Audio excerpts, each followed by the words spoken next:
Is it working? Yeah. Yeah. Yeah. Awesome. We did it.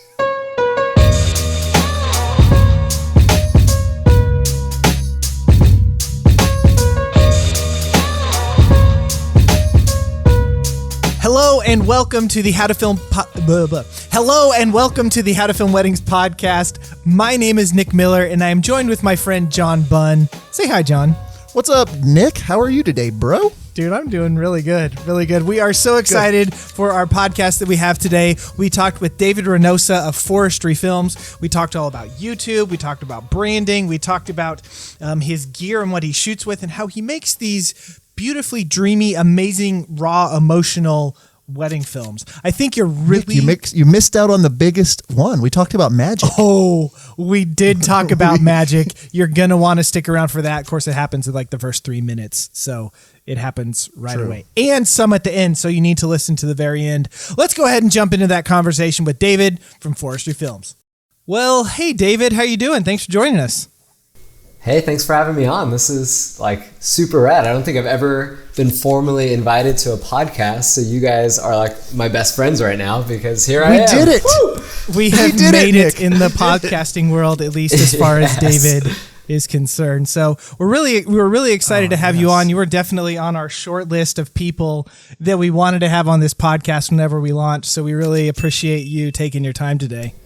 Absolutely. Yeah. Absolutely. Yeah. My pleasure. Yeah. So, what we have just several things that we want to talk about. You know, you and your wife run Forestry Films, and your work is beautiful. You also do a ton of education stuff, and you're just really helping this community in lots of different ways. But before we kind of jump into all those things and talk about that stuff, why don't you just kind of give us a quick rundown, of your story as filmmakers? How you got into it, how long you've been doing it, that kind of stuff. Yeah, so our story has a lot of interesting little parts to it. I mean, I started shooting weddings, I think it's my freshman year of high school. So we've been shooting weddings for 10 plus years now.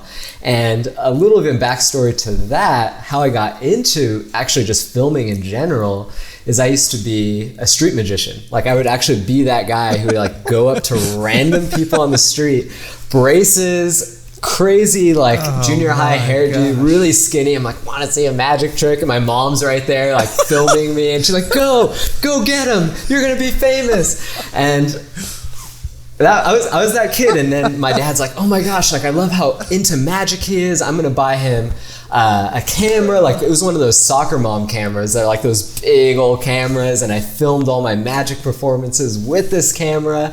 And then I'm like, Dad, I need something to edit this like Windows Vista, and like iMovie just isn't cutting it. So he goes out and gets me like the box suite of Final Cut. Now this is when Final Cut is on discs. Like literally it took me I think 3 hours just to load Final Cut, and then I load color, and then I load their sound program, and it was like this massive box I remember of that. things.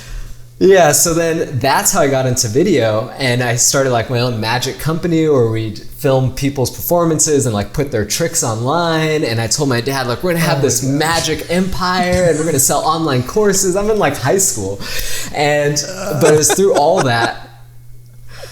Yeah, we'll just pause on. I have videos too. I'm not saying you should go to YouTube to look for them, but what is the channel? Please tell us the channel. You're just gonna have to find it yourself. Man. Get creative. Harmony's gonna kill me if I give you the exact name. She's like, those need to be burned for all eternity. So that's how and like kind of cheesily, I'm like, oh my gosh, as I'm editing these magic performances, I'm like, the real magic, and this is just so cheesy, but the real magic is in the filmmaking. Because just in like street magic, as I'm manipulating people's emotions in a good way, to be like, oh my gosh, that's so amazing, to be able to do that from a film perspective and cause people to feel joy and anticipation and excitement and kind of take them out of their day-to-day life and experience happiness through film I'm like, oh, this is where the real magic is. Yeah. And so that's when I went full on into filmmaking. I started volunteering at my church. The guy who I worked under at my church, he had a wedding filmmaking business, and he's like, hey,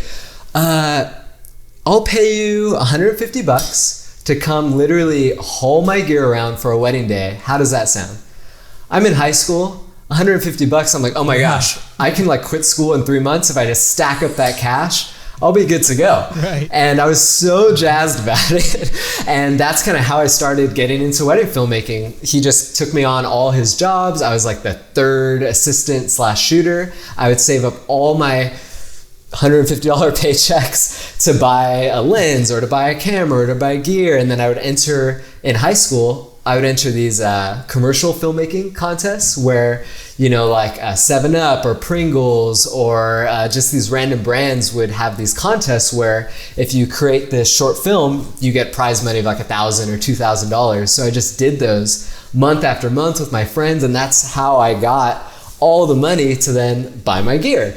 And then went off to college, and a buddy of mine who was a senior in college had his own wedding filmmaking company, and he's like, hey, you have some gear, do you mind just lead shooting some weddings? So that's what I did for like 3 years of college. I lead shot for a whole nother company for 3 years, and just all that money I took to buy gear. I had my kind of wedding company that was not really a wedding company quite yet, but my wedding thing on the side, and all the money I got from the other company I just used towards this. Just kept shooting year after year and slowly started to build up my own client list. And then when I was like, hey, I have like 10 or so clients a year, I stopped shooting for this other guy and just did my own thing. But at around that time, I met my awesome wife, Harmony, and she was doing photography.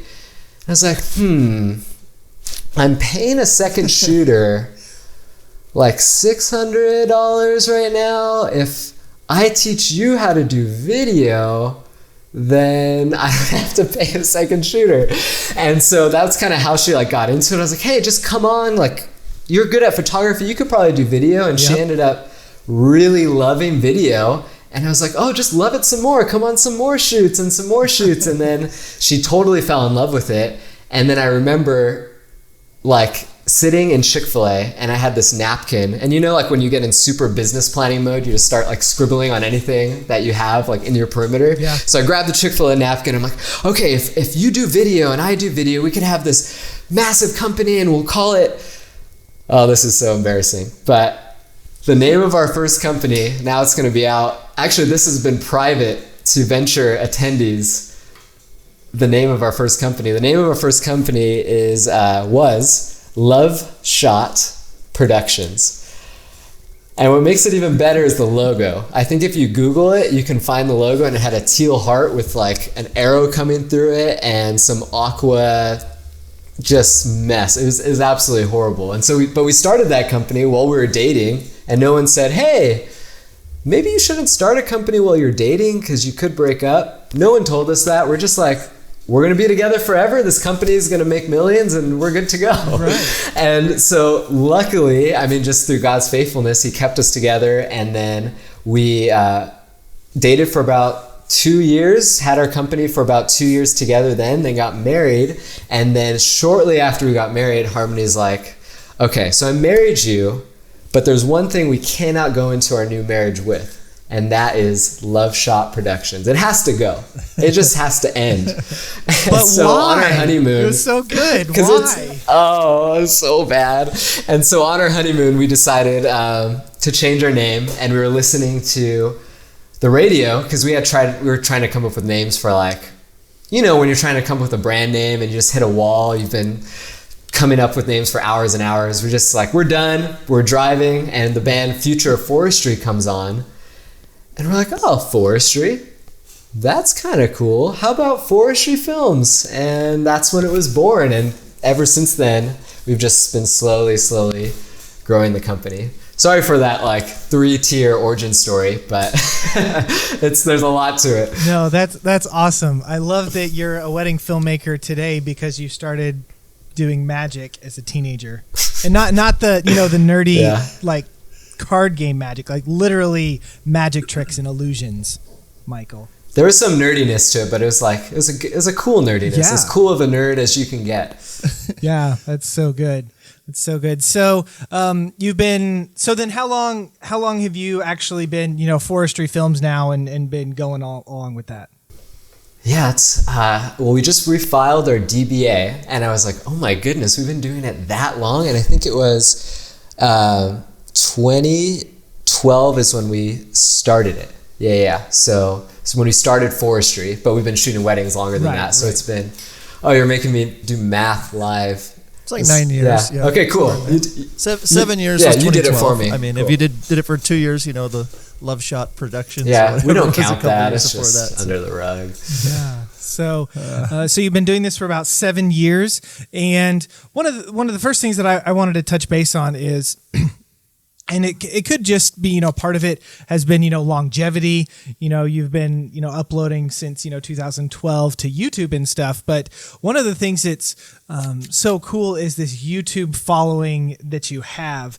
And I kind of wanted to just touch base with you about maybe how did you grow that YouTube channel? Because I know a lot of people are, especially with all the stuff that's gone on with Vimeo, and there really isn't a great, solution, for a bunch of uploading, and YouTube has become really popular now that Google owns it and the search engines and all of that stuff. So I wanted to talk to you about, advice about building, a YouTube channel, for someone that really wants to get in and doing that. So what's some things that you would start with? Yeah, so it was really interesting. I mean, 7 years ago, no wedding films were on YouTube. Like, everyone was on Vimeo. And I remember looking at Vimeo and being like, okay, this is cool, but who am I trying to sell my product to?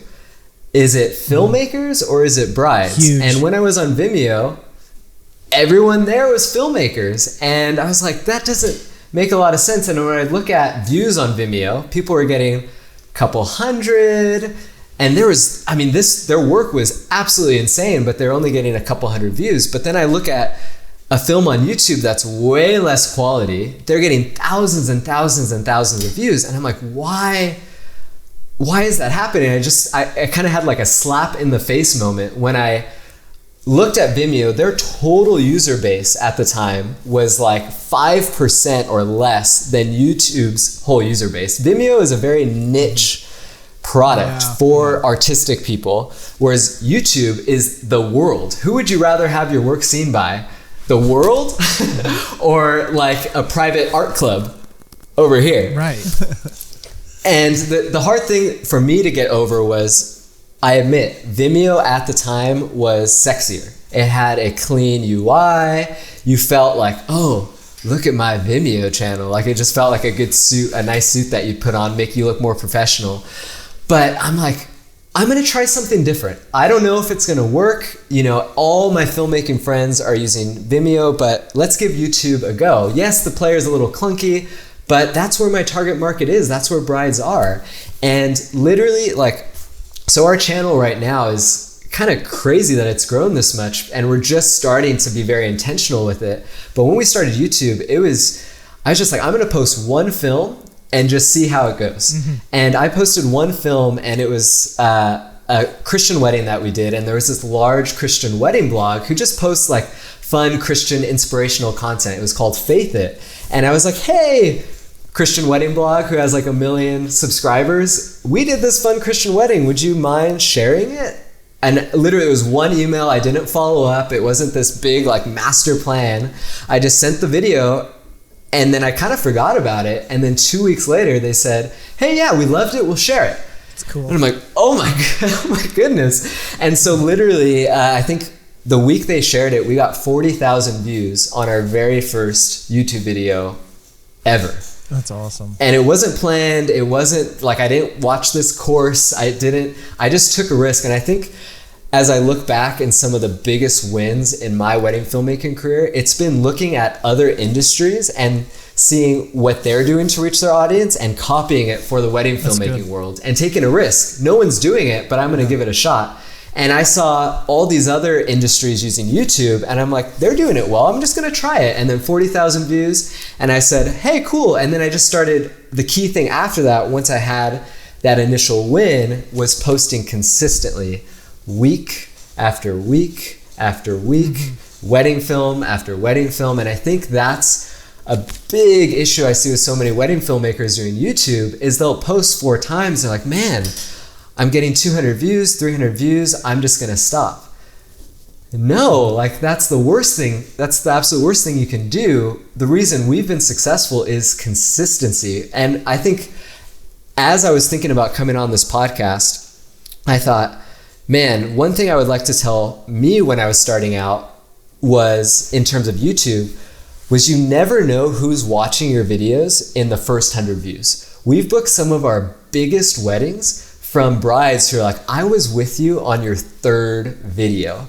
And just because I took the time to like comment on their comments and be like, every single video, I had like 10, 30 subscribers, but I'm commenting, I'm interacting, I'm being consistent. They're like, we've been following you for 5 years and we've not looked at a single other wedding filmmaker because we've fallen in love with you. And that was they fell in love with the start of that was in 1,000 views, 300 views, 200 views. And so that's one thing is like, do YouTube, that's where the brides are, and be consistent and post and post and post. Success takes a long time. It takes a lot of hard work. Yeah.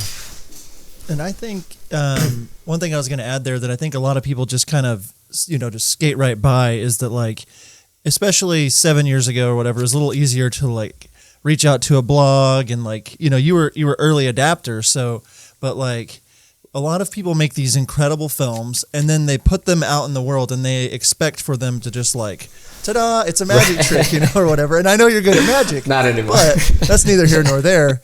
But like, they expect kind of like, oh, all of a sudden, I'm going to get 1 million views or something like that. And so maybe do you do you or like recommend kind of reaching out to people still? Like how would you talk about, I have a thought here and I'm going to get there, but like getting the distribution for your films as opposed to just putting it out there. Are you doing other things? What would you recommend people do to like make sure that people are seeing that? That's a really good question. So it kind of goes back to, I'm really glad you brought that up because it goes back to why I started YouTube in the first place. So 7 years ago or 6 years ago, whenever we started posting, I got really frustrated because I felt like all the best people were getting publicity on these big wedding blogs, like Green Wedding Shoes, Junebug Weddings. And I was like, man, I would submit to these blogs and I would always get turned down and no one would ever like take our work and share it.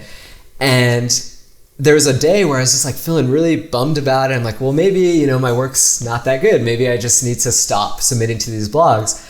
But instead I'm like, well, if they're not going to take my work, I'm just going to make my own blog, basically, where I'm going to bring brides to me instead of going through a middleman. So I think in the day and age that we are, where everything's so saturated, this is what wedding filmmakers need to be all about, is they need to be like, let's stop trying to get other people to share our work and let's make our channel so engaging and so inspiring to filmmakers and brides that they go directly to you and they're refreshing your YouTube page every week and your Instagram page because they've fallen in love with you. So let's stop trying to, not that it's bad, like it's great if a blog shares your work. That's an awesome like speed that can really get more followers. But I feel like so many filmmakers are just sitting there kind of twiddling their thumbs waiting for a big blog to accept them and then they're going to have their big break. But no, like you need to make your work almost like a TV channel that people tune into because it's always that good and that's going to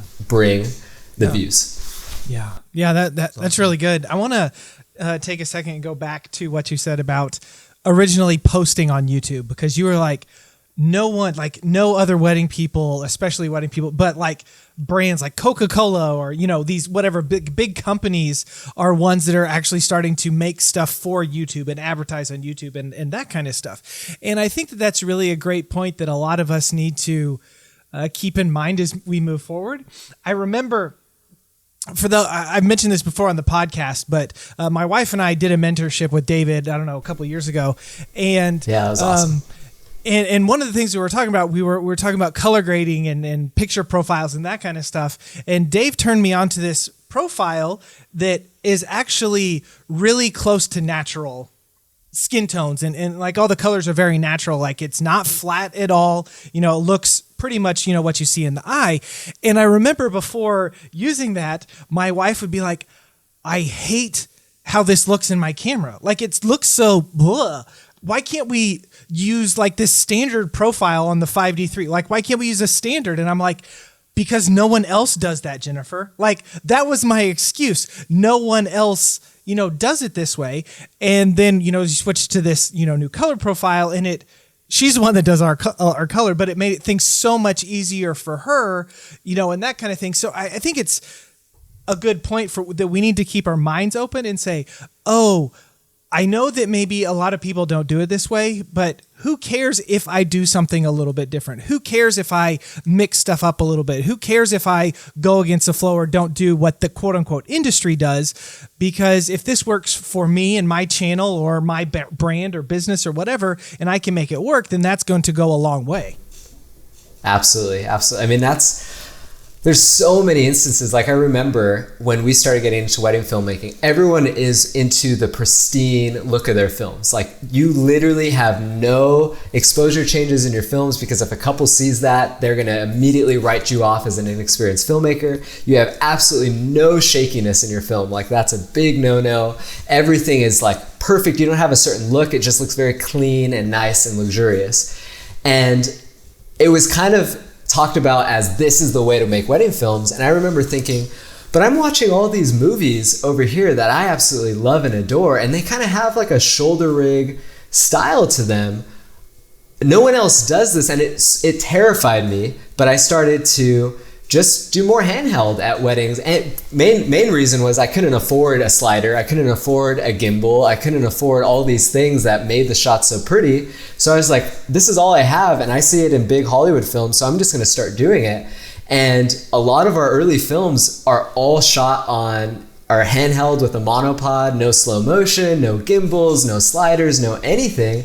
And that became one of the biggest parts of our style that set us apart. And brides would come to us and been like, I feel like your films are so real and raw. Like I feel like I'm actually there with the couple. I want to spend a premium on your product because no one else does it. And it's because I took that risk. And now there's tons of people kind of doing that authentic, handheld style, and it all comes back to just taking that risk and using what you have, but also looking at other industries and just being like, just because it's not done here doesn't mean it's wrong.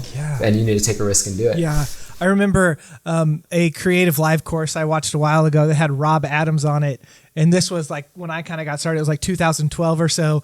And I remember he spent like 5 minutes. He was like harping on like your footage needs to be solid and firm and not moving. And if you're having on a monopod, you need to stick it to the ground and hold it to your chest so it doesn't wiggle and doesn't move at all. And like, that was the thought that I had for a long time was, oh, you can't like I'd hear people handling it. You can't do that. Like it doesn't look, but obviously you've moved into something that is not that, what it was. You're still creating these cinematic, beautiful masterpieces, but you've kind of taken another approach with that, which, really folds into the brand that you have built. You've made it like, oh, we want these emotional, intimate, kind of wedding films and all that stuff. So why don't you talk for a little bit maybe on how you have built your brand and what you think maybe has made it so successful over the years.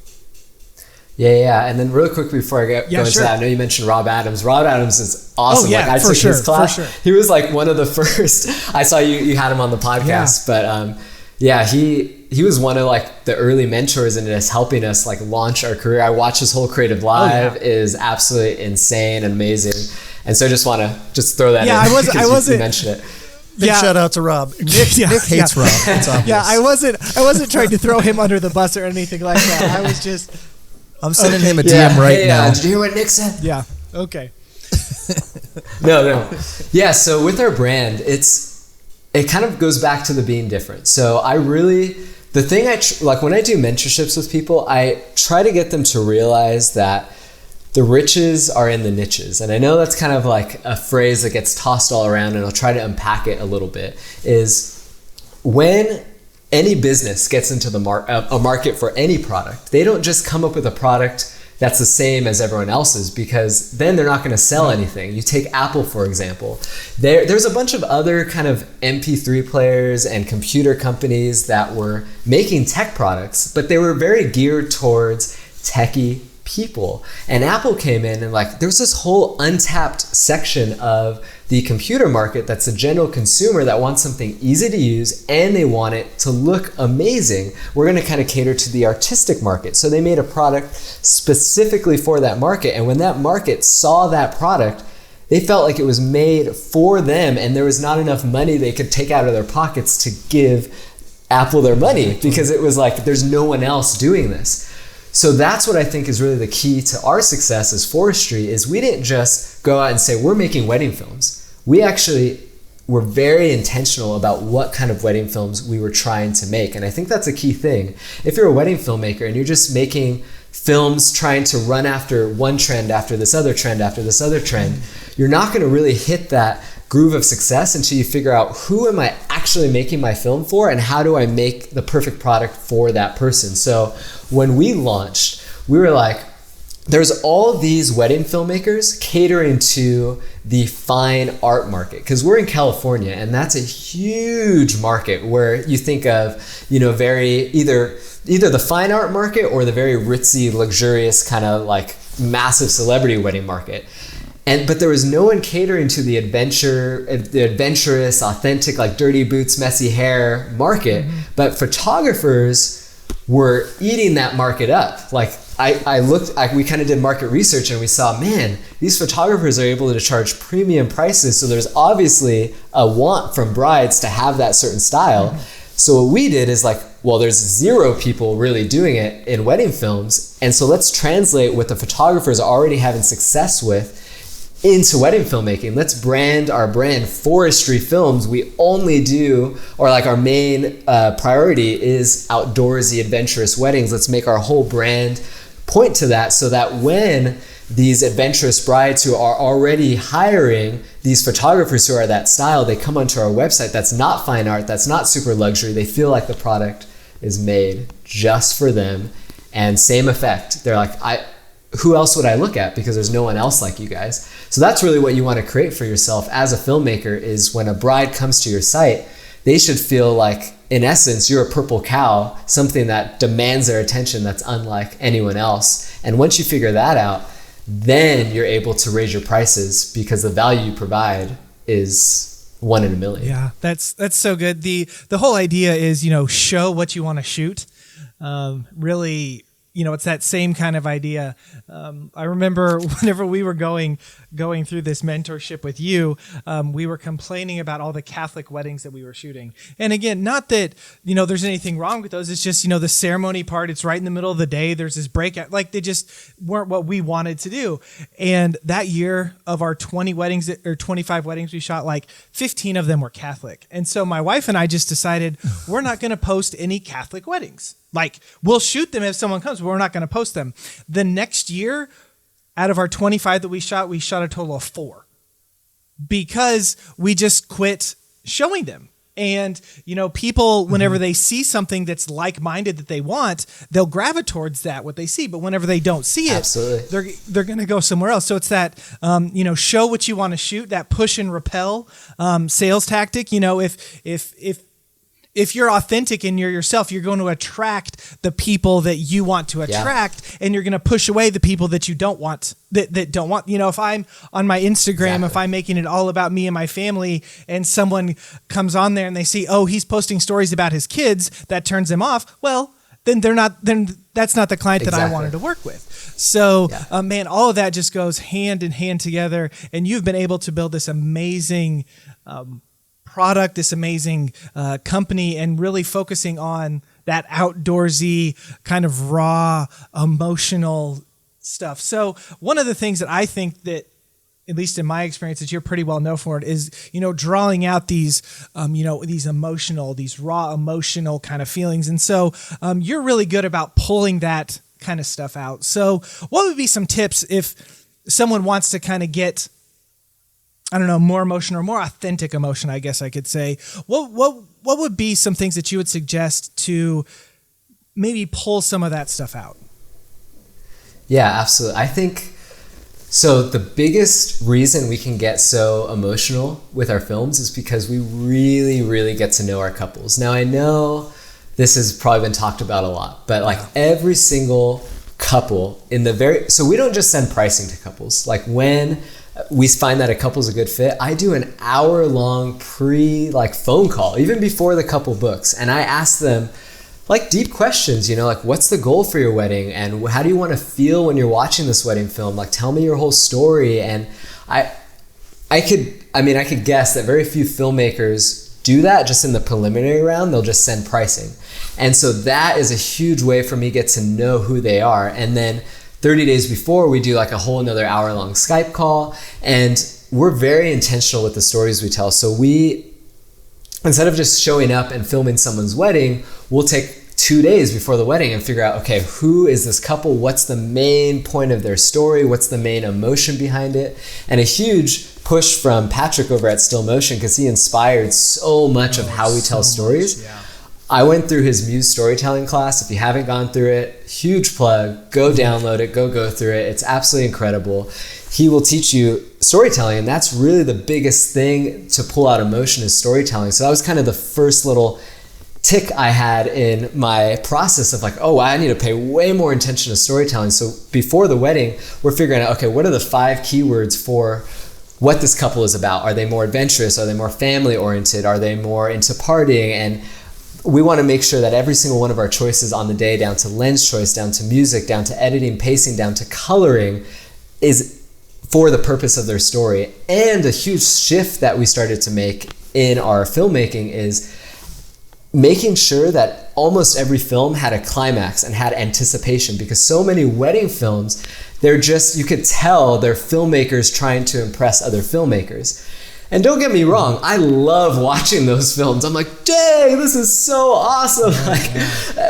But it's not something that is really shareable, because if you look at the most viral content, I'd say 80% of the most viral content are strong stories that really hit to the heart of who people are, and people respond to storytelling. It's the language of emotion, in my opinion. And by really just, if you're to tackle your next film as a really quick, doable thing, is think about, is my film leading up to something? At the very beginning of my film, am I asking the audience a question that they need to have answered? Because so many wedding films, you watch them and you're like, why should I watch the next 2 minutes? There's nothing in the first 30 seconds that causes my curiosity to be triggered to get to the end of the film. Watch any amazing Hollywood film. In the first 5-10 minutes, they are putting in your heart and soul a burning question. Is Harry gonna defeat Voldemort? Is Nemo gonna find his dad? Is Frodo gonna be able to destroy the ring? You cannot not watch till the end. We, as wedding filmmakers, could be like, is the bride going to be able to give her vows without crying? Is the groom going to be able to cry without, when is he going to be a bucket of tears? Are they going to be able to do the ceremony when it's pouring rain outside? Or you could tease a couple amazing shots at the beginning to really whet people's appetite to an epic portrait session that's coming, halfway through the film. Tease people's curiosity, tell a good story, make it climax, and your films will get that much more views because they'll get more shares and you'll get more loyal followers. Man, that's really good stuff there. I think that whenever you talk about Patrick and the storytelling and that stuff, which obviously that tactic works, but it is a lot of work, right? I mean, it's not easy. It is a lot of work. It's not easy just to come up. And then, I know all of us have experience working with couples that they're very vanilla. And, that's just who they are. And so you really spending your time ahead of time getting to know them and trying to figure out those certain things. And, I think another thing with that is that we all need to realize and we all need to recognize not every wedding that we do is has a potential to go viral.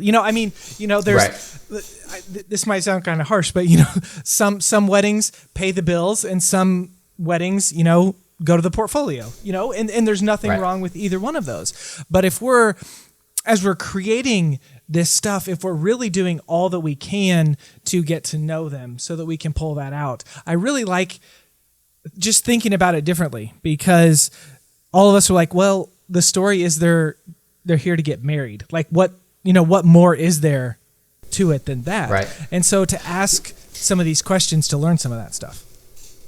Yeah, so I think a huge thing is not... So I agree, some weddings have... I would say some weddings, the story is less obvious. That's a good way to put it. But I think it depends how much effort you want to put in. Because I really do believe that you can pull out an emotional story out of any wedding. So a good example was there was this wedding that I was editing together, and it had a good story, but I'm like, there has to be a way to make it just a little bit stronger. And here's another example of nobody else was doing this. This was like 8 years ago. And I remember, okay, the story's pretty good. The dad has this really good speech about how he's giving his daughter away. And I'm like, it's good, but like, how can I make people just weep and really make it have that emotional connection? And I just went out on a limb and I said, hey, do you have any footage of like you and your dad as a kid? Most wedding filmmakers wouldn't even think about that. They're like, that's too much work. I need to do this deadline. There's no way. And they're like, yeah, we actually do. And they sent me, I had to wait longer. I had to kind of prolong their deadline because they had to get the VHS tapes ripped. But what they got back to me was the dad teaching his daughter how to ride a horse. Old VHS tapes. And you have the daughter on the horse and you have the dad just like, come on, honey, you got it. And the dad's like, and the daughter's like, I love you, Dad. And they're talking and it's like this whole emotional thing. And that's how I started the film. Then it goes into the dad's speech. Then it goes into him his first look with her.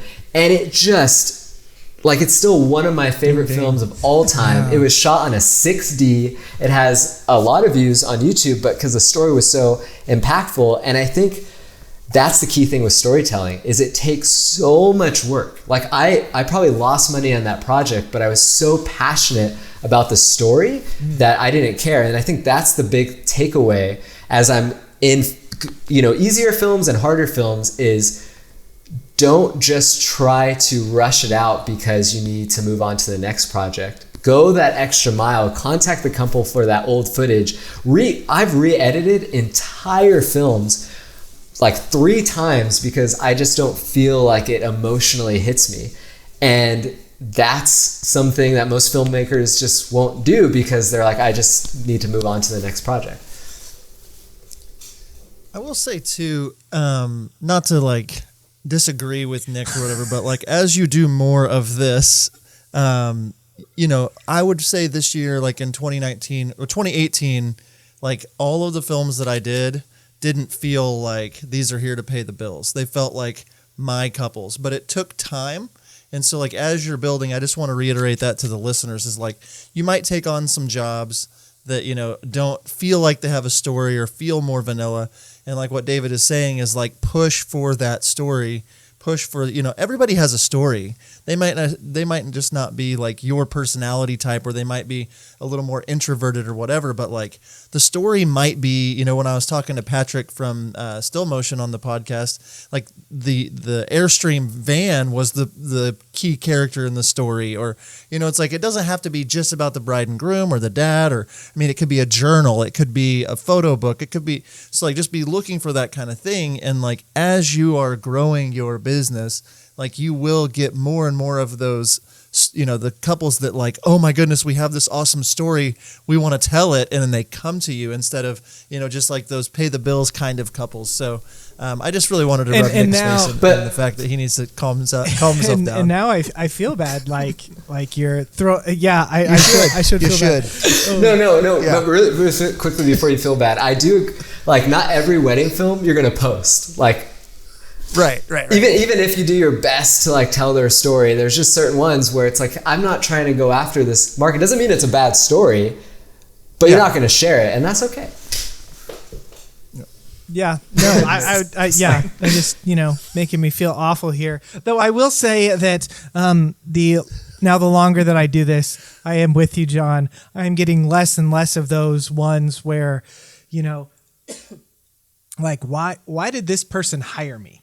Getting less and less of that. Part of that has to do with experience. Part of that has to do with price point. Part of it has to just do with, all sorts of things. But yeah, so thanks for making me feel really cool, John. Hey, I want to talk about footage. I want to talk about something to get your mind off feeling bad, Oh Nick. my I want to gosh. talk about, like, so when I'm watching David's films, like, I'm always just like, I have to pick my jaw up from the desk. I'm just like, okay, I suck at life.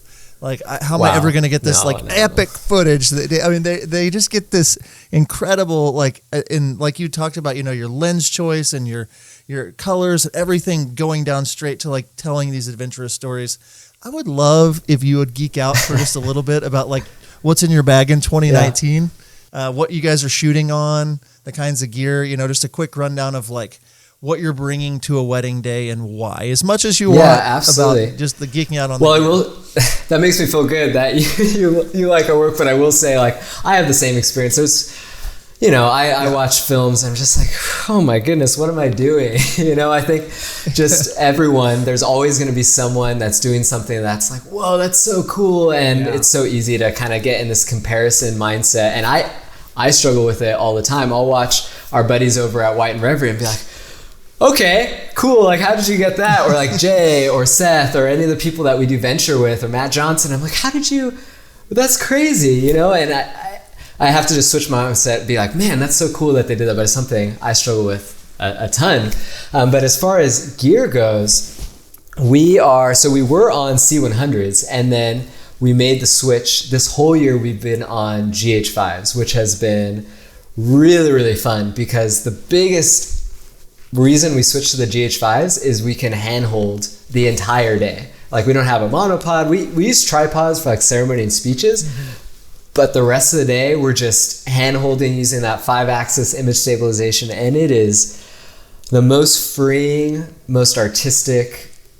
It's like it's like being able to switch from digitally composing something on Photoshop and just getting paint and just doing it and having no technical limitations, because I can get in whatever, pose that I want, and I can run around with my camera. And I will say, this is the first time I've ever really felt that switching cameras has made my artistic ability that much better. So we're on That's cool. the GH5s, we're on the Voigtlander lenses. They're old vintage lenses, but they really make, in my opinion, skin tones look really nice, and they take off some of the harshness that the digital GH5 image has. It makes it a little bit more soft, so it's not as newsy-like.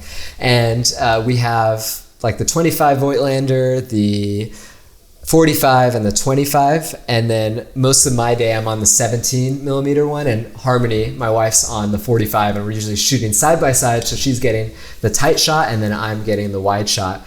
And so that's really our camera lens lineup that we're shooting with right now. We love it. And do you guys, like you said, you're pretty much handheld all day? Did you get rid of the gimbal? Do you have that? So I just, like, what all do you guys have I got there? the Ronin S, and it's slowly changing my life. It's like the best gimbal It's amazing, I've ever isn't it? purchased. It's so good. It's like, when you there's very few products, but when you get a product and you just, like, you have it in your hands and it's just well made, and it's just everything about it, you could tell that they've intentionally thought about everything. That's how I feel about the Ronin. It's my main gimbal. Exactly. It feels like a glide cam, but it behaves like a Ronin M, and what better combination can you have? So we're on that. It's magic. Yeah, we're on that for a gimbal, and we do about, I usually try to plan out my gimbal shots, so I have like 5 to 6. That way I'm not running around the whole day on the gimbal. And so that's our gimbal. We don't use any sliders anymore. We just use the Ronin S. I have the, what lens is it? It's the 12, it's a zoom lens that Panasonic makes. I think it's a 12 to 35. And the reason I use it is it has image stabilization in the lens, and you add that with the image stabilization in the camera, and you can get any slider movement And the ever.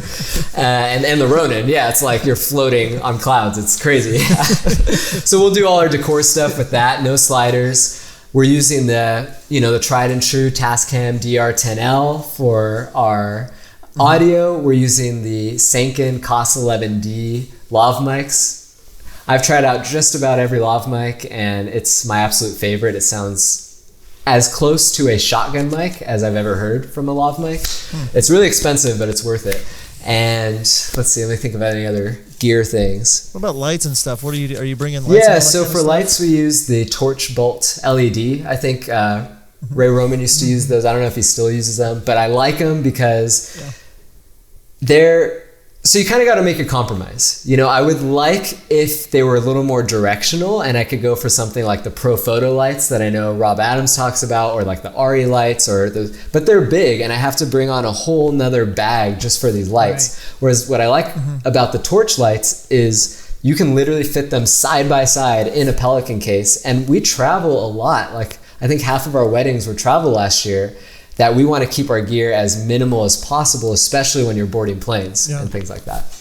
Yeah. And I think too, you just have to, like, it's fun I like to ask people that I like their footage, what they're shooting with, because like it really, for the most part, comes down to like, you know, what you're doing with the gear, how you're setting up the lighting, how you're composing it, more so than the gear, you know, and for what you're wanting for the day. If you're an adventurous shooter and you're going to be, you know, trekking around the mountains, we don't want to make sure hauling a bunch of gear. You know, like you're not like carrying, you know, 1,000 pounds of stuff. You're planning out your gimbal shots, those kinds of things. So that's always cool too. Oh, we use a drone too. We have the Mavic Pro. Yeah. But I'm hoping to upgrade because I see everyone else's shots with the new one, the Hasselblad one. I'm like, mine looks like it was shot with a potato. Oh no. That potato coverage. So that's the upgrade that's coming. That's coming soon. Yeah, man, that's all really good. David was actually the one that turned me on to the C100s, and I loved them. And now hearing him talk about the GH5, I don't know. I'm sorry. Okay, but I will say, got that FOMO. When I look at C100 footage, I'm just like, dang, that still looks really good. Like, the GH5 is awesome, but if I could have the C100 in the GH5 like body, that would be my perfect. Yeah, awesome. Jen, my wife, is really that internal IBIS is like, she drools over that because she says that all the time. She's like, I just feel that I'm so constricted by this big camera, but I have to have, you know, the monopod on it or, you know, whatever. And so that's a big thing. Same with Harmony. But, you know, you gain some and you lose some. There's no perfect camera, so find whatever works for you. You travel a lot, the small. I mean, it all works out really good. So we're getting close on time, and I asked in our Facebook group. We have the How to Film Weddings Facebook group. So if you're listening to this and you want to join on, just search for it on Facebook and join in, and you can, you know, be a part of the conversation stuff. So we asked if anyone had questions for you, and Joni Tyrell asked, I think it's Joni. She was asking about, you know, if you're still offering photography with your company, and kind of how you, negotiate, you know, packages and integrate, you know, photography into your business. And she wanted you to touch base on that. Yeah, that's a really good question. So that's like another thing that we're like, hey, not many wedding filmmakers are offering photography. So we thought about doing that. And so with photography, it really works out extremely well, because what I noticed is we'd go to a lot of weddings and we had a very specific style of how we did wedding films. And I'd say about 50% of the time, photographers didn't have that same style. And I'm like, man, I wish we could just be a full cohesive team, because it'll make their photos better and their video better. So we networked, because we shoot with a lot of photographers, and there was a couple photographers that were like, man, we loved working with them. We loved their work. And so we just reached out to them. We're like, hey, we want to start offering photography. Would you mind doing a couple weddings under our brand? We would take care of, because Harmony did photo before she did video, so she would do all the editing. You would just have to shoot. And literally you wouldn't have to do any of the booking process. We would do all the correspondence. We'd do delivery. We'd pay you like a good amount to just shoot the day. And they're like, yeah, sure. So that's how it all started, is just like that. And then gradually over time, we started to find other photographers that worked just insanely well with our brand. And just recently this year, that photographer we started working with years and years ago is now an official employee of Forestry Films. Awesome. And is our photographer and designer and like creative director just from that whole thing. And so photography is great to add on. And usually how we sell it is we tell couples like, hey, you know, it's a discount if you book both together, so that's an incentive. But also, we're like, hey, it really takes the stress off of you guys to try to deal with two separate creative teams. You can flow it through all one company. And I'd say it's the hugest selling point for travel weddings, because they don't want to try to pay for multiple flights and trips for these two different people. So when we're like, hey, we'll bring the whole team out for this one travel price, or we'll do this really cool elopement, they're sold. And I've heard time and time again from our couples that they're just like, man, we couldn't find any other company that offered both, and you guys do. And that's like one of the reasons why we're booking you. Yeah. I know John has had a similar story with success with adding photography as well. So Yeah, I mean, and also you catch them earlier with photography most of the time. I mean, and so that's always as video's getting better, people are contacting us first, but which is awesome. Just having another, net out there to catch, more people that have seen your photos. And it's like, oh, you do video. We get that a lot too. Another question we had, and if you can't say much or anything at all, that's fine. But just wondering, I guess. Oh, what is it? Just wondering about venture. And is there another one coming this year? Are you going to make an announcement anytime soon about that coming up? Good question. So I can't say too much because we're still talking about it, but it's coming. There will be another venture this year. It's going to be really rad. Exclusively on How to Film Weddings podcast, he announced it. I heard him. Oh, am I not? Oh, no. Okay. I hope Kaylin and Christy don't kill me. That's all I'm going to say, because I'm like, oh, geez, they're probably going to murder me. No. Why'd I cut him off? Dang it. I should have just... I always do this, Nick. I'm sorry. And then the last one, Phil Harbuck has a very serious question. He wants to know what kind of hair product you use. Yes. The best. Only the best. How do I answer that? You got to link it. We got a link in the description for what we use for here. Phil, you're going to have to send me a private DM, because I just have exclusive rights to this one product that I can only give to select people. So it's just, it's a little secret. You're going to have to message me. He makes it in his bathtub and sells it out of his house. Out of unicorn tears, actually. There you go. So I know another cool thing, you've really gotten into education and, putting a lot of education stuff out there. And I know with venture and, some other things, you're really pouring a lot of your focus and your energy into that. So, and I know you're getting ready to launch something here pretty soon. So I wanted to give you an opportunity to talk about what that is and what it's about and how our listeners can, get in on that. Totally. So yeah, we've been getting into education a ton, and we've absolutely loved it, because we've been able to see people who were where we were 5 years ago and being able to help them move to the next level, and looking at people's work and be like, oh my gosh, like I'm looking up to you now. It's just so crazy how that's all happened. And so what we've done over the past couple of years is thought to ourselves, how could we create a product for people that can, because we get so many requests of people asking, hey, can I shadow you on a wedding day? Can I just sit with you as you edit a film?